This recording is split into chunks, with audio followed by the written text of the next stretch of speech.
Okay, good evening, ladies and gentlemen. Good evening, Miss White. Thank you. So good evening, everyone. My name is Sarah White. I'm a senior planner with the Planning, Preservation, and Zoning Division of OSPCD.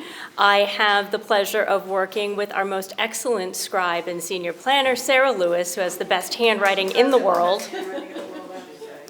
And I'm here also with my other colleagues. I'll forget to name a bunch of them, I'm sure, but we have Andrew Graminski, we have Steve Carey, we have Director Brad Rawson of Mobility, we have Allison Mower from Peace Off as a senior planner, and several other colleagues. So thank you all for coming back this evening. I know we saw a bunch of you this afternoon as well.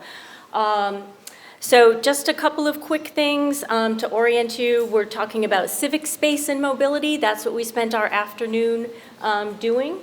Just a reminder on some of the key dates. We started on October 28th with an intro. Last week we talked about buildings and land use, and here we are tonight with civic space and mobility. And I'm just going to leave this up here for a couple more minutes just to orient everyone as to the area we're talking about for the overlay district, okay, along Somerville Avenue. So today we're going to have everyone we're going to have Allison first come up from Peace Off and talk about the discussion that we had today and the results of the tabling, followed by Brad Rawson from Mobility to do the same. And so without further ado, Allison, would you please come up? Hi, everybody. I know many of you have heard a lot from me today, so thanks for bearing with me for a little bit longer. We spent a couple hours today talking about civic space. Civic space, just as a reminder for folks who might not be entirely sure what that term means, can mean anything from a community garden to a plaza, we even have through block plazas that kind of look like a streetscape, but maybe they have more vegetation and seating, to a large park like Lincoln Park. So it encompasses a lot of different things. And today we wanted to talk about the kinds of characters of civic space that is desirable for this area. What kinds of spaces do we need in order to achieve that character, and then where we would like them to be located. And we did a little mapping exercise. Just to give everyone a little bit of context, Conway Park is there on the left. It has a lot of different things in it, athletic fields, basketball, hockey, playground, water features, plaza, shade trees. That's one major feature. The cemetery is to our right. There's a lot of other parks in this vicinity that offer a different range of civic uses. Nunziato Dog Park is a 9-minute walk. Lincoln Park is an 11-minute walk. Perry Park, just across the train tracks, we heard that some people use as a dog park, but has a playground, a lawn, shade over there. So this is the general context for what we're looking at for this zone. And I wanted to provide this context so that there was a bit of an understanding when we're thinking about the civic uses that we want in this space, in this neighborhood, this zone. That we don't need to accomplish everything because some things are being accomplished by adjacent civic spaces, but some things would be desirable in this area. We can come back to this for context if anybody needs it. We may still have printouts floating around. But we also wanted to touch on the fact that not everything will fit in this particular area. The outline here, that's the zone we're talking about. And you can see the blue box on the left is Conway Park's athletic field, and that is not really an appropriate type of civic space for this zone. The one on the right is an outline of Lincoln Park. That's also probably too big for this area. But the other types of open spaces that are outlined in blue, Nunziato Dog Park, Quincy Street Open Space, that those might be a scale that's more appropriate for this particular area. So just wanted to give this as a bit of context when we're thinking about what we would dream of for this zone in Somerville, that we can't have everything here because the dimensions of this space are actually somewhat limited, but that there's lots that we can still do here. We had everyone do a dot exercise, and I'll run through them and just sort of show you what those patterns are, but they're also up on the wall over there. If you haven't done it, please do it. And if you are online, you can always share your opinions in the chat. But we ask questions like what type of recreation should be here, from active, things like sports, to passive, like lawns, spaces to sit, contemplate, have a picnic. And there were the opinions were somewhat mixed. Maybe you're allowed to vote for more than one, because we assume there'll be more than one civic space in this area. There was some question about, is a performance space active or passive? Sometimes it's really active, and other times it's actually kind of a passive space when there isn't a performance. So there might be a little bit in the middle there that's representing an interest in performance space. We also looked at how we should organize civic spaces, from dispersed, maybe small pockets throughout, or larger and centralized. Again, somewhat mixed responses, but a little bit more interest in the centralized open spaces. How should civic space look and feel? A unique destination that's kind of different and new in Somerville, or something that fits in with the kinds of open spaces that we make. Some general trending toward uniqueness. A lot of interest in this being a space that is active nights and weekends, that this isn't a space that kind of closes up and is quiet at night or after work hours. Lots of interest in this being highly visible, public-facing, not tiny little pockets that are tucked away. And a lot of interest, and this came up many times, in flexible uses. So versus a playground, which is designed to be, for a particular age range, type of play. Maybe not everyone feels like they know how to engage with that space or they're allowed to, versus open spaces that are a little more creatively used based on the users that are there. We also touched on the types of civic spaces, so to get people thinking about, okay, so if you are interested in these kinds of characteristics in open space here, what kinds of parks can we create to achieve that? So there's everything from a pocket park, which is small, that's Quincy up there in the top left, to this is Paley Park in New York City, which is just an example of how pocket parks can be everything from a nature space to a plaza. They can really range. Neighborhood parks, that's Hoyt Sullivan on the left, and this is the new Boynton Yards Park in Boynton Yards. Ribbon cutting on Thursday, if anyone's interested. To plazas that can be a range of sizes, to quite large to very small. And there's other uses we can think about too, like community gardens, water features, dog parks. But again, probably too big is putting in a whole soccer field here or something along the lines of Lincoln Park.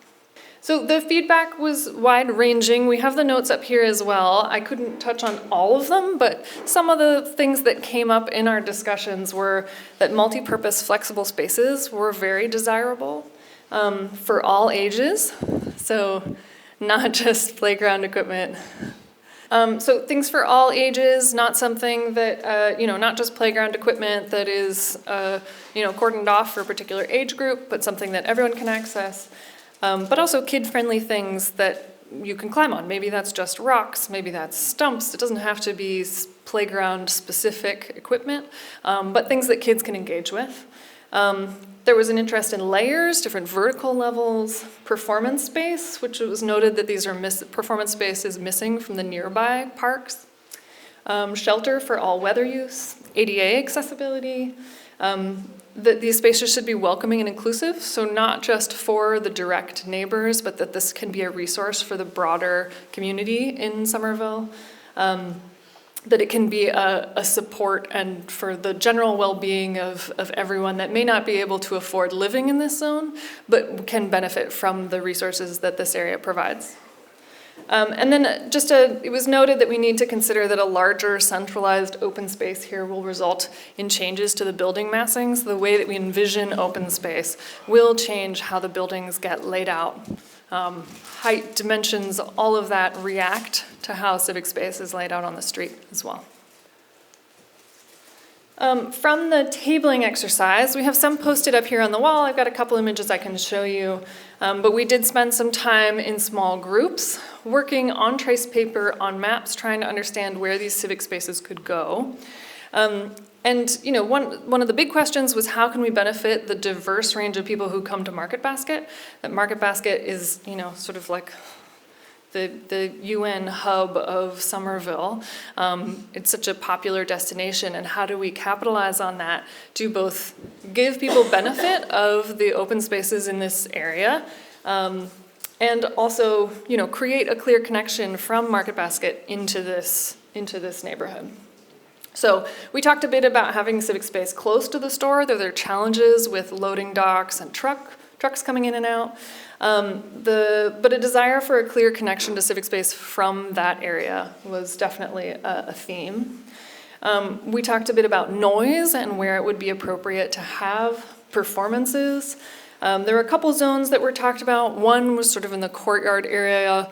If you look at some of the Summer Nova plans, you'll see that courtyard zone. It's kind of in the vicinity of the current aeronaut courtyard. Another zone would be between Market Basket and Dane Street, so that there might be some appropriate spaces for louder noise in that zone.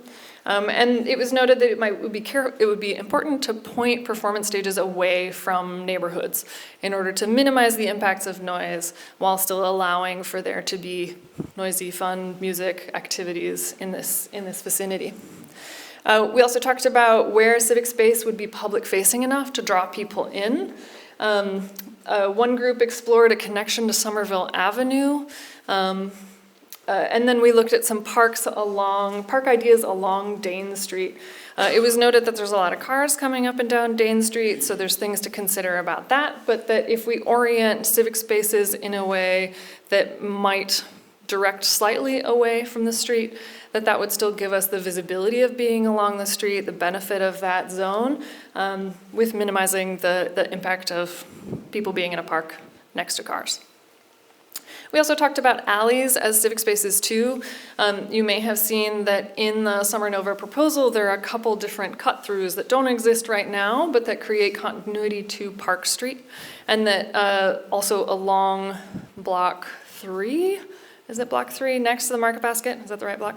That itself can be considered a civic space too, so we can think broadly about what civic space looks like from a sort of wider park to a more narrow throughway. And some drawings, just some examples of how we were drawing on trace, imagining where these civic spaces could go. Again, we have these up on the wall if you want, and we'll record these and post them somewhere online. This is just a recap of the questions. Just as a reminder for those online, you can post your answers to them in the chat if you're interested, and we will note them as well.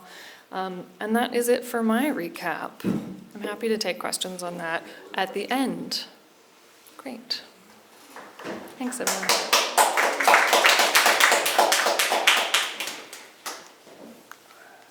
Thanks, Allison. And just for the record again, we have Brad Rawson, our Director of Mobility, to give us a recap of the mobility discussion today. Brad. Thank you, Sarah. Thank you, everybody who's been working hard all day, and thanks to all of our residents who came out during the day and folks who are joining us this evening. My name is Brad Rawson. I'm a Somerville resident, and I serve the city as Director of Mobility in the Office of Strategic Planning and Community Development. So you can think of us as a sister organization or agency to the Planning, Preservation, and Zoning Group. PPZ is about 12 people that do case review and long-range planning. You can think of us as a sister agency to Allison's PSUF group, Public Space and Urban Forestry, is about 8 people who are landscape architects, construction managers, certified arborists. So the little team of 8 that I'm responsible for is transportation planners. We do community engagement, we do policy development, we do street design, we do a certain amount of implementation. Often when you see quick build, traffic calming, and bike safety work, it is our team who's in the lead on that kind of implementation. We do a lot of state agency engagement with MBTA, with Mass DOT.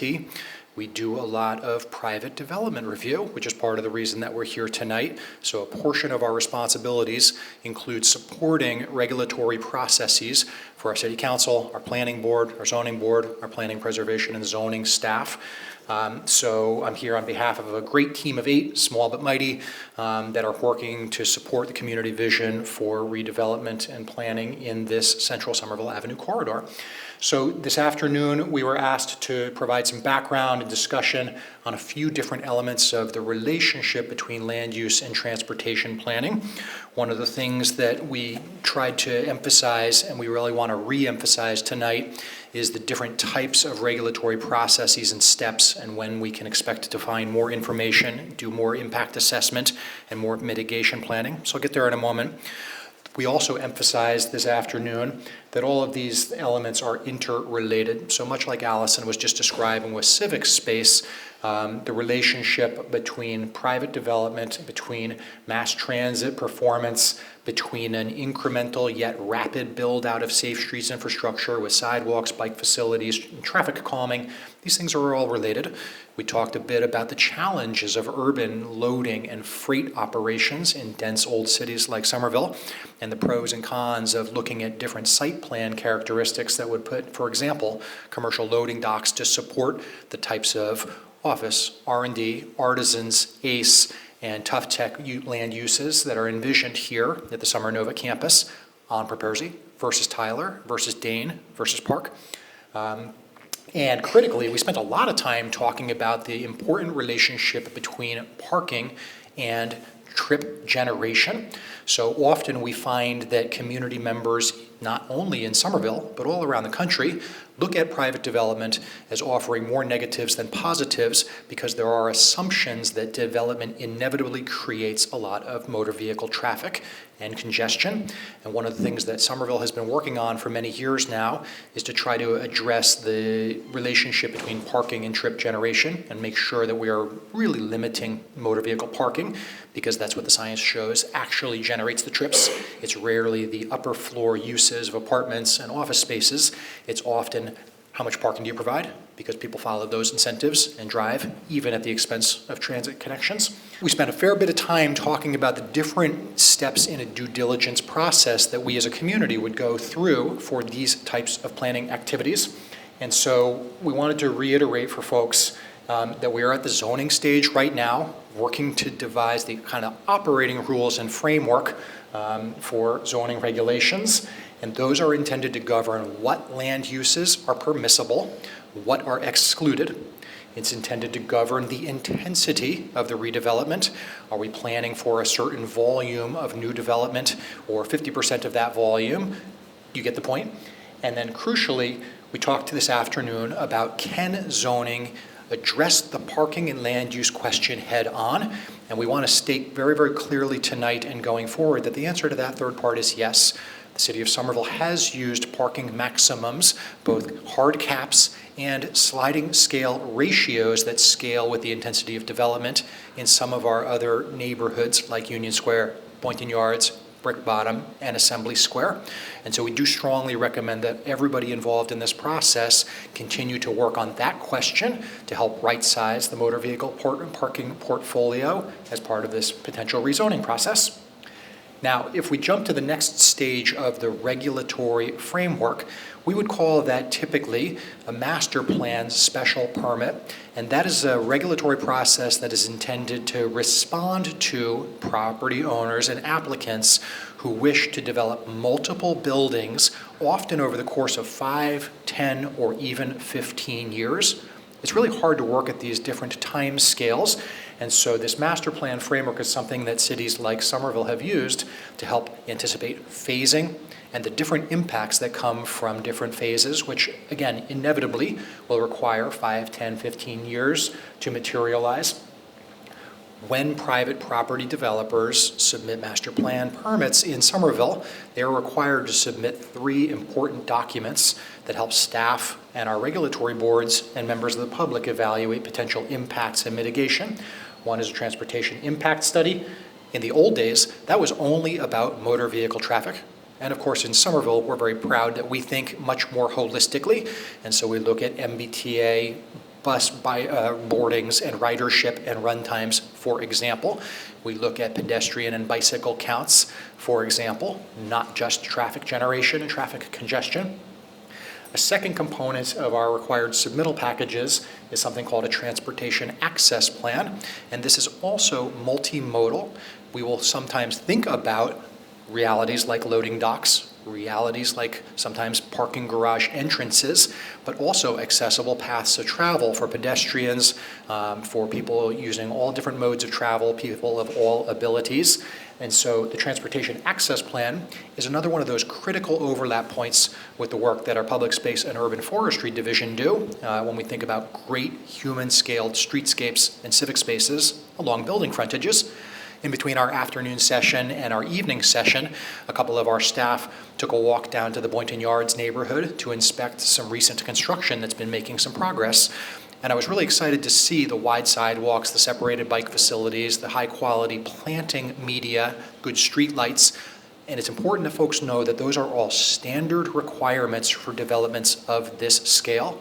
The City of Somerville publishes our standards for streetscape designs, and developers like the SummerNova team would be expected to build out those high-quality sidewalks. So that kind of work can get captured in a transportation access plan. The last thing I want to highlight in terms of these submittals and a standard process for folks is something called a mobility management plan. In other communities, they can be called transportation demand management plans.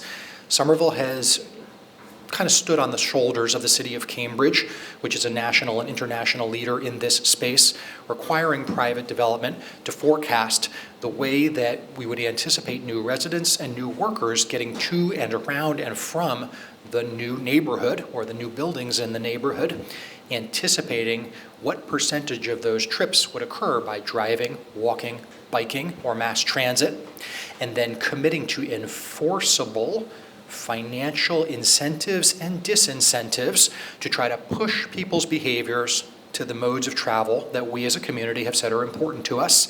And as you would expect, that means deprioritizing driving and incentivizing, subsidizing, and supporting mass transit, walking, and biking. One small example out of many examples is guaranteed Charlie cards for all new apartment building dwellers or all new workers in office, R&D, and lab spaces. So all of that gets codified, and those elements become part of the case file that our planning board, our zoning board would review when a project is proposed. Last one I won't spend as much time on because it's a little bit further into the future, but after those two steps are completed, then and only then would a development proponent move into what's called a site plan phase of permitting, where you get much more fine-grained detail about the actual access plan, if a loading dock has moved, been expanded, relocated, or a mobility management plan, if an element of the parking pricing, for example, is changed for a specific building within that larger plan framework. So thanks for your tolerance as we try to go back to that overall process map to make sure folks understand what we would recommend focusing on at this rezoning stage. And please know that there are multiple safeguards, checkpoints, opportunities for public input, technical review at later stages of development processes. So I think those are the high points of what we wanted to cover this evening. Just checking my notes back from the conversation that we had earlier. Folks, there's a lot of work to do. And at the end of the day, Somerville has approved policies and regulations that say we do invite new investment in part to advance our public goals for diversifying our tax base, for subsidizing and underwriting the costs of great new civic spaces, streetscapes, workforce development programs, affordable housing, small business support, and a million other things. The challenge and the balance that we are striving to achieve is making sure that we can get density without driving, that we can get densification without being overwhelmed by congestion, and there are causes to believe, there are causes for optimism that this can be achieved. The City of Cambridge has published lots and lots of data showing millions of square feet of new construction and new growth with flatline motor vehicle traffic and increasing mass transit, walking, and biking mode shares. So that's the policy framework that Somerville will continue to pursue with your participation. So thanks, everybody.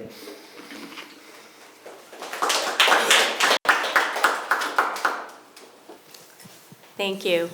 All right, so questions? Yes, please. So I actually have them written down. Brad, you mentioned information, that you would get the information together to conduct impact assessments, the conducted impact assessments. When will that information be ready? And will the impact assessments be available to guide the decision process in the overlay zoning? Number one. Michelle, thanks for the question. So Michelle is asking about other development projects' impact assessments that have been submitted as part of our standard zoning process.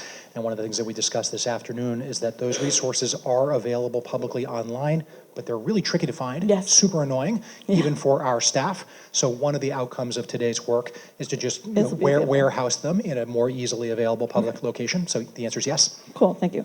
The city has suggested that Phase 1 master plan permitting will be done concurrently with the zoning process.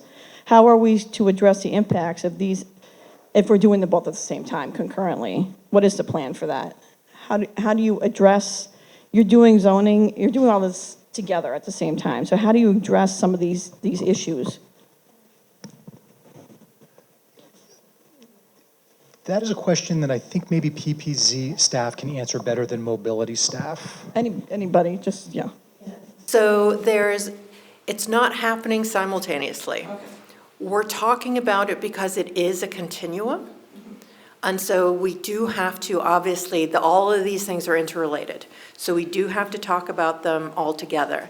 But the first step that we need to resolve is the zoning by itself. So it's not that any project is coming forward with specifics other than what we're talking about at this point in time. When we finish the zoning work, Rafi will then resubmit their actual...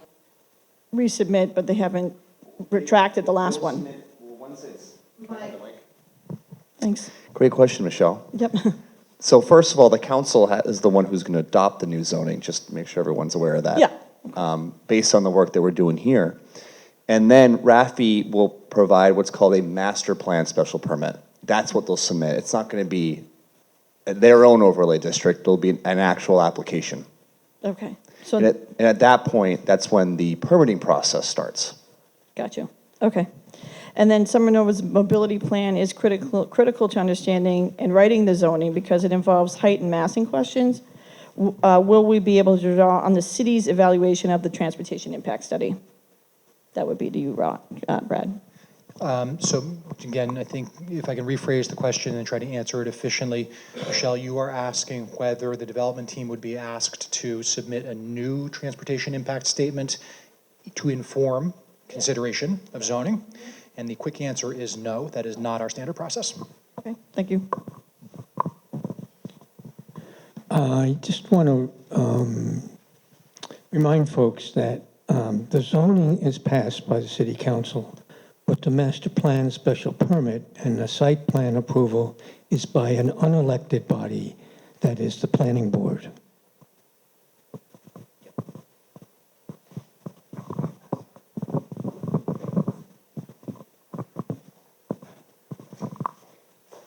Just a quick question about the civic space or the civic spaces. Would those be owned by the city or by a landlord, and would they be maintained by the city or a landlord? So the way that we approach, I should just back up to say, one of the most important things that we've heard from Somerville residents with regard to civic space is that we want more of it. And one of the most important ways we do that is through private development.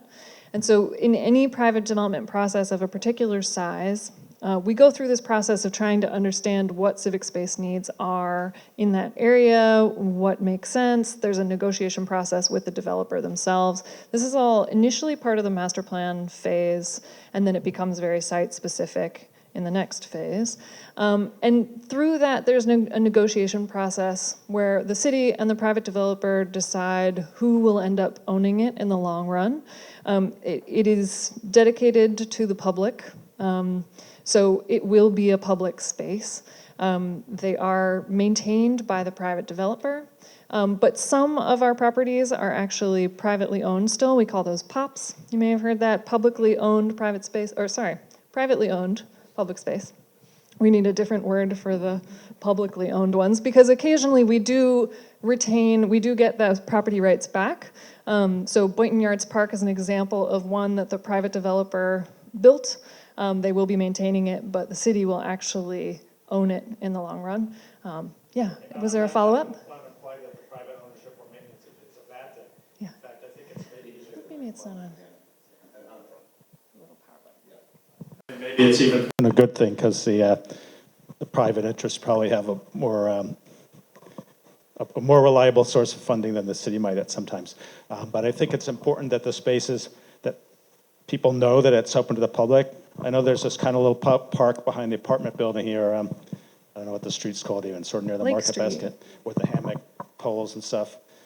It's think behind that's one of the the new apartment Martha Perry buildings. Low Anyway, Park, and I think there's yeah. a sign there, and maybe by the GLX station also, I think there's a sign there. And, it says this is public, and it's open 24 hours, or 6 to 11, or whatever it is. And so people don't feel like they're like going into a private area that they're not allowed in or something. So. Yeah, that is really important to us. Anytime we're doing this, we want these, we make it very abundantly clear to the developer that these are public spaces. They need to be public, they need to feel public.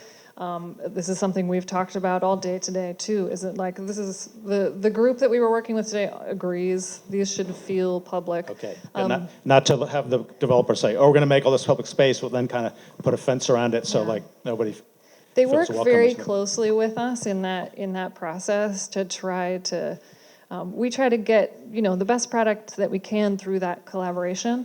The public-private partnership allows us to get, maintenance capacity that we don't always have as a city, and that's a real bonus, but there are some risks. We are currently writing and finalizing a guideline for our POPs properties. I think we're actually trying to publish it this week, so keep an eye out for that, because we as a city are trying to understand how to do this best to get high-quality space that feels public, that the public understands is a resource for them too, and that they feel welcome, like they can access it. Relatively new thing. I mean, are there older things in the city that are POPs that are 10, 20 years old? Yeah. Oh, yeah, there are. There are a number in Assembly Square. I can't tell you what the oldest one is. Maxwell's Green is the oldest one. So if you don't know that within the Maxwell's Green housing complex, the green that's in the center, that's actually public property. So for some of those older ones, we still have some room to grow to make sure that people understand that that's a public amenity. But it's something that we're thinking about a lot and working on. Yeah, thank you for the question.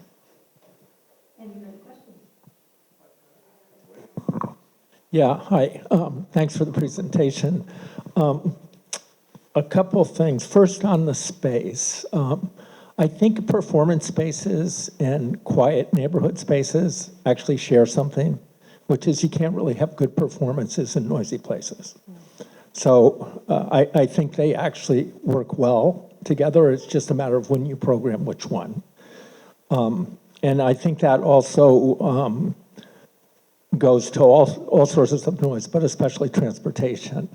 So I think if you just have a nice gateway that is obviously public into a space that tends to be quiet, that's not overwhelmed by the scale of buildings next to it. So you may need some softening, whether it's greenery or, whatever.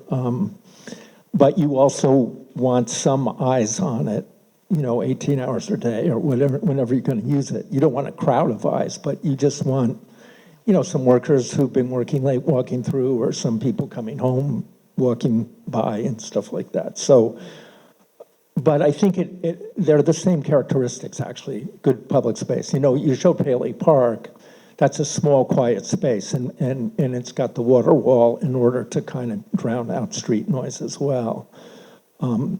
So if you're having a performance space, it could have the same principles, but just be much bigger and different programming.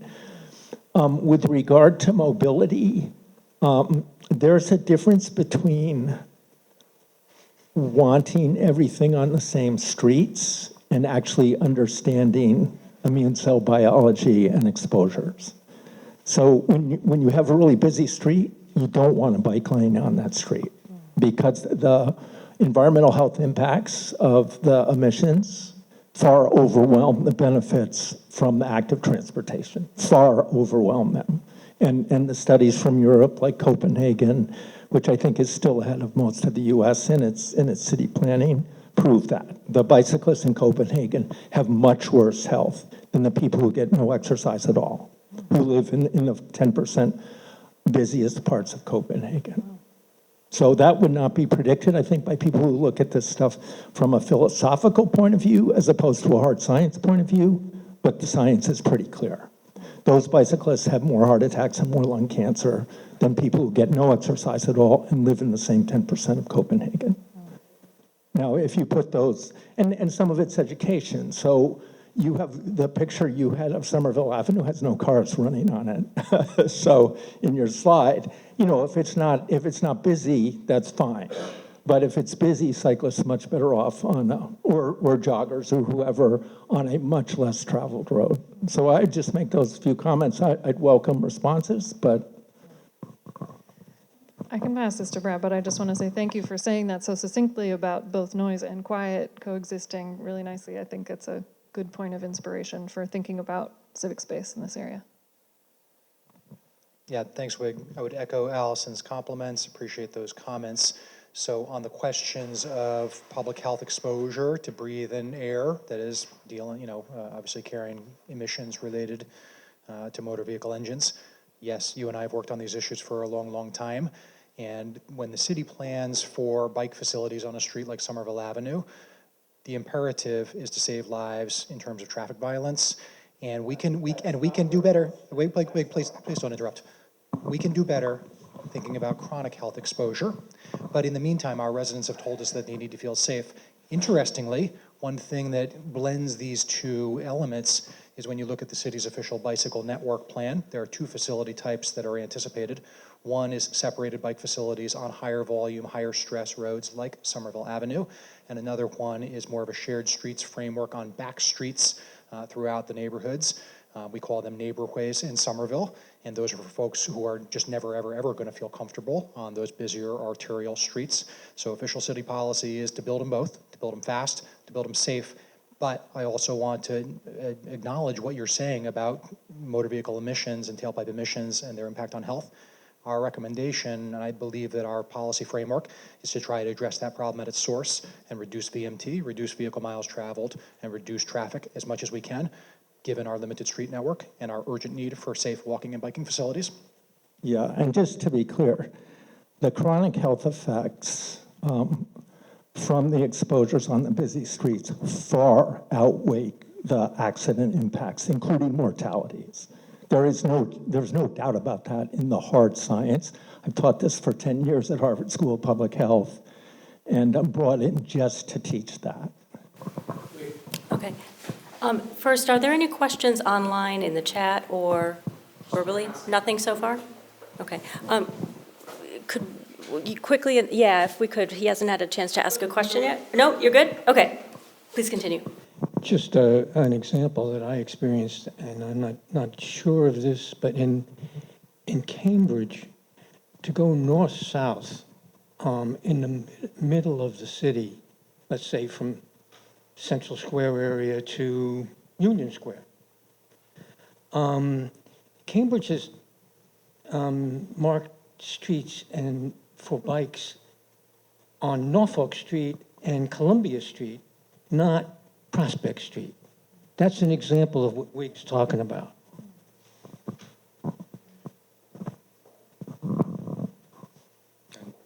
My question is more just a process question, and it's, I guess, more for Sarah and Dan. We've had, I think, 2 sessions so far. We've gone through buildings, uses, mobility, and civic space.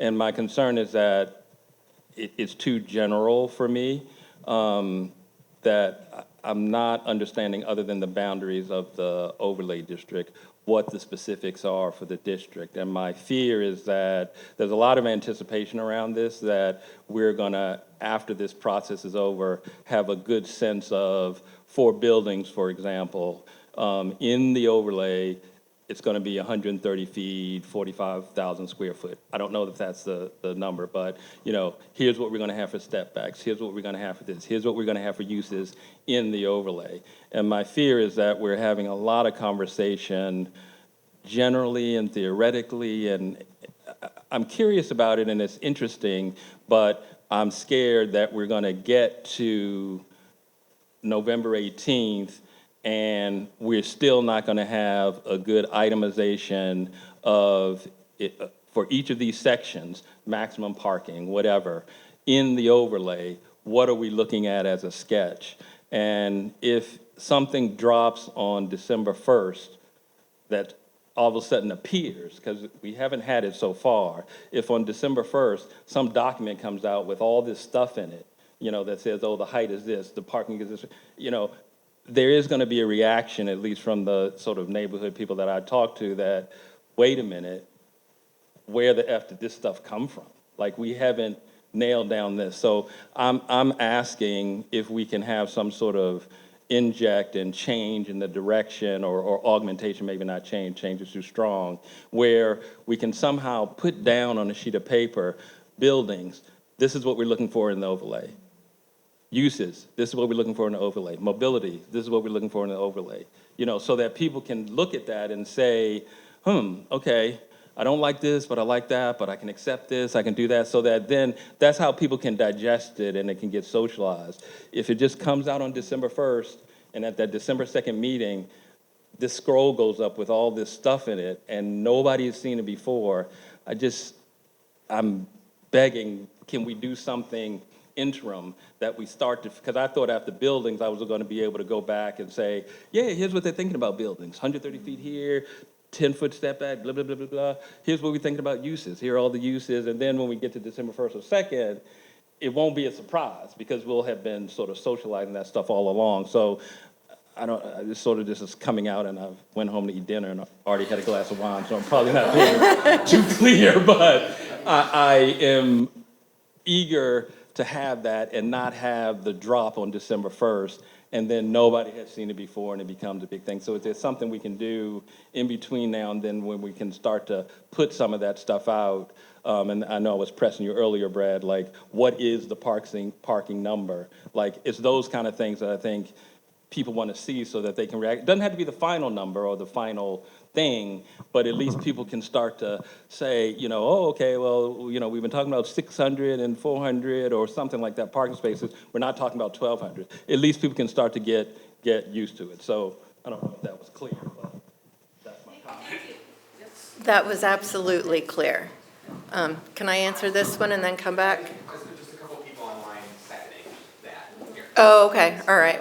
Just one comment, just saying, I agree with Greg. We were having a general conversation that is not site-specific. For example, if we go with a 0.4 parking ratio, how many parking spaces will that generate at the various scales we're talking about? Another comment is, I want to second Greg's comments.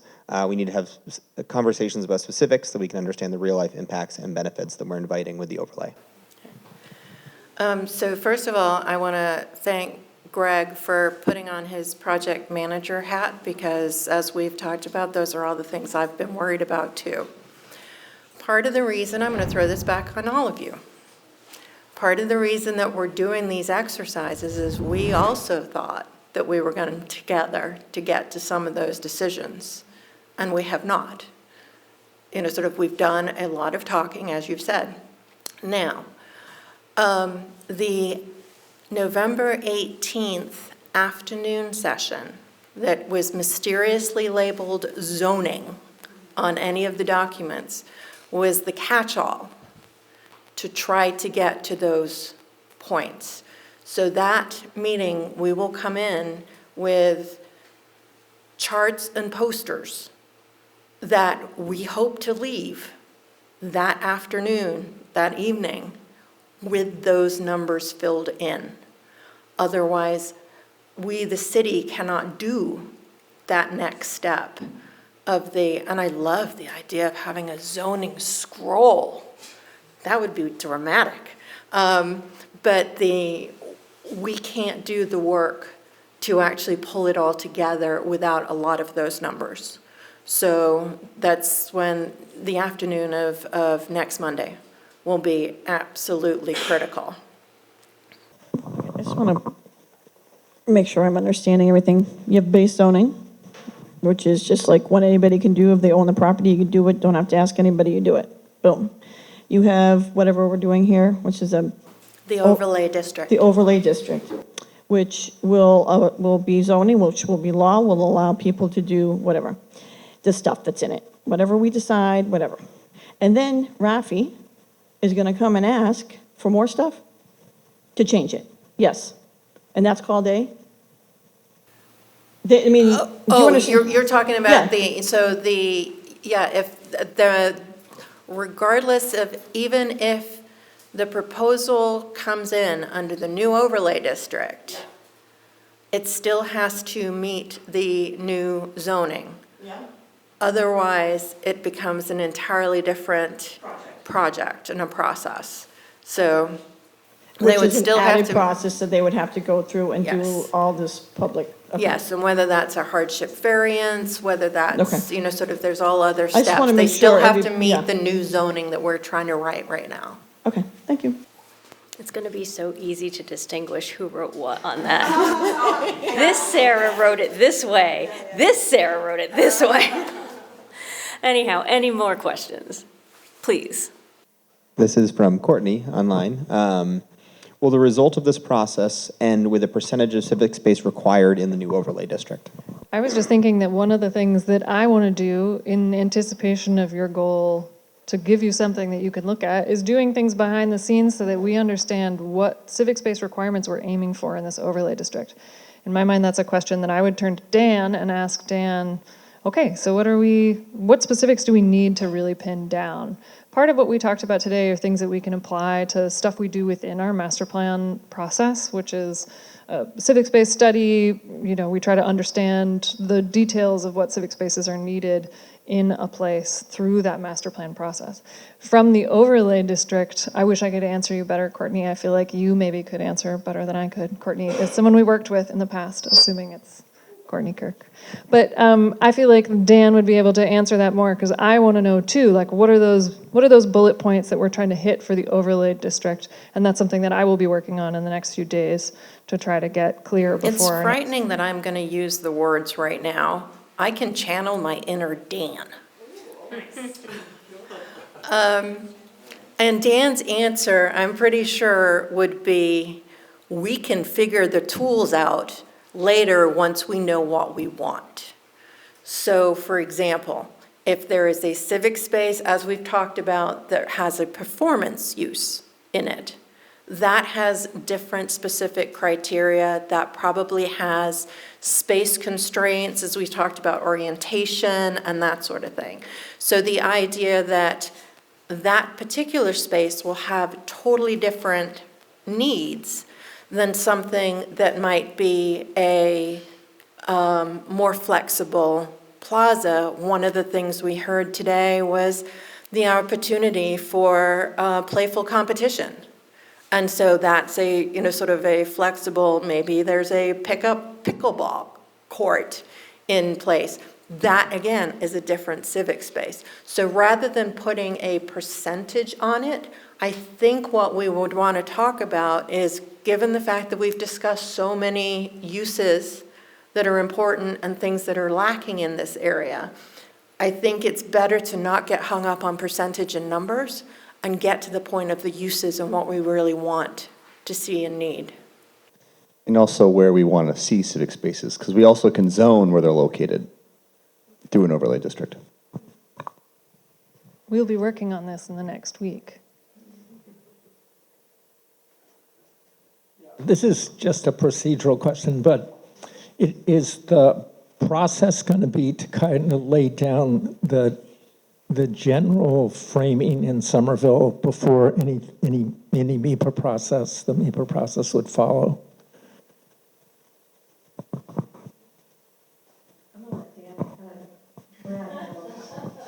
So Wig's question was about the state environmental permitting process, and I think the answer to your question, Wig, is yes, that local permitting work typically reaches a certain threshold before proponents file with the state environmental process.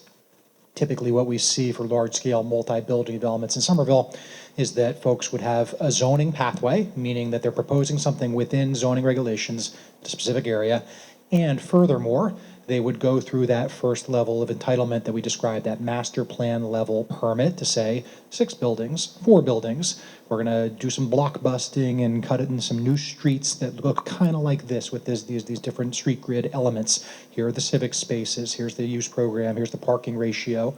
Those sorts of questions typically get answered, and then a proponent would go to the State Environmental Permitting Office for another round of public process, transparency, impacts modeling, and mitigation requirement. And I think you could probably the proponent could probably have an informal meeting with me, but that's not a filing or a formal process, just to say, this is kind of where we're headed in Somerville. Just wanted to give you a heads up because we'll be here later. I just want to be cognizant of the time because 3 minutes left this evening. Is there one quick question? Well, so I'm Russ Preston, I'm Director of Development Design for Summer Nova. I think Greg's point is important. The city did a good sort of follow-up on building massing when we started this morning, and I think there's a lot of interesting ideas about civic space. But we have to figure out how to build this, and if you don't tell us or the city what you want, I like this one versus that one. I like the alley here, not here. Why don't you put this civic space on Properzi instead of in the center of the block? If you don't say that to anyone, we won't know. So I'm just encouraging you all, we've got to have an open, honest, tough conversation about some of these details. And I think Kristen, Jenny, Magic, everyone from the Summer Nova team, Linda, we're all here to participate, and I think we've been openly flexible about how we can try and accommodate everyone's input. But you got to give our input for us to move this forward. So I think that kind of detail, we're here. I think all the city is here too. So if you've got strong opinions about something, or even just a little gut feeling, either way, I think this is kind of a conversation we've got to continue to have. So that's just sort of a parting thought, because I think there are a lot of really open topics, but I think there are some very interesting directions that we could go in here. So thanks, everyone. So really quickly, one from online, please. Okay, thanks. Thank you for this meeting. My question is relatively straightforward. Does the city consider the traffic impact and the amount of trips likely generated by the overlay to be a limiting factor for the zoning? Brad, did you get that? Thanks, Matthias. I'm just writing down your question. Does the city consider traffic generation as a limiting factor during the rezoning recommendations? I think we've heard a lot on that topic today, and we will be digesting that. I don't want to provide a clear answer right now. I heard you earlier. I understand that many folks want more clarity on that question. A minute ago, we said that full transportation impact statements are not typically required for rezonings, but there may be some nuance there to your question that we can address. So that'll be part of the workflow going forward here. I know that that's not a satisfying answer to you, but I'm just trying to validate what you're saying and saying we're going to look at it. So, okay. So it's not a satisfying answer. You are correct. It's just not. And a lot of these things are not satisfying answers because you're asking a community to bring in a whole different industry, to allow the developer to build up, to do a lot of things that are different, to take fabrication, and it's no longer to be fabrication, it will now be R&D, correct? Am I right? Everybody look at me when we're done here? Okay, good. And we don't have enough information to be able to say, hey, we think this is great, but we really don't know how many cars are going to be on the street and how long it's going to take to get to the traffic, because they don't have to tell us, because they don't know. Excuse me one second. I'll be right with you.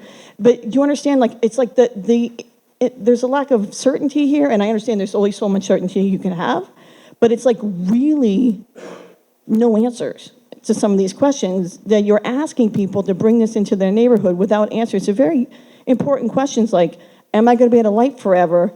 How is this going to impact, my everyday life? Am I going to be, as Wig said, if I'm riding a bike, how much crap am I going to be breathing into my lungs? A lot of different things here, and there's a lot being asked, and I understand there's different things that we go through, and you only have to give certain reports at certain times, and blah, blah, blah. I understand all that. But I'm just telling you, just in a general sense, I don't think the community ever gets enough information to actually make a decision as to, oh yeah, we think this will actually be good for our community, right? And I hope it will, and there's lots of things about this that I think would be very good, right? But I just am worried about some of the things like Greg's asking. We need to know the heights of the buildings, how many people are going to be in the buildings. If everybody flushes the toilets at the same time, is everybody else going to be able to flush their toilets? I mean, this is like crap that people think about, right? So anyway, I just want to leave you with that. It's like, yes, you're right. The answers are not satisfying. So, let's try and get to some satisfying answers, please. But I appreciate all the hard work you do. All right, thank you. All right, well, that's it for this evening, so thank you all for coming very much. Please be sure, use the QR codes, write in your additional questions, etc. Come next Monday, prepared to talk about specifics. We are going to be back on Bow Street. All right, so we will see you then. Come with specifics, and we'll get back to work. Thank you all very much.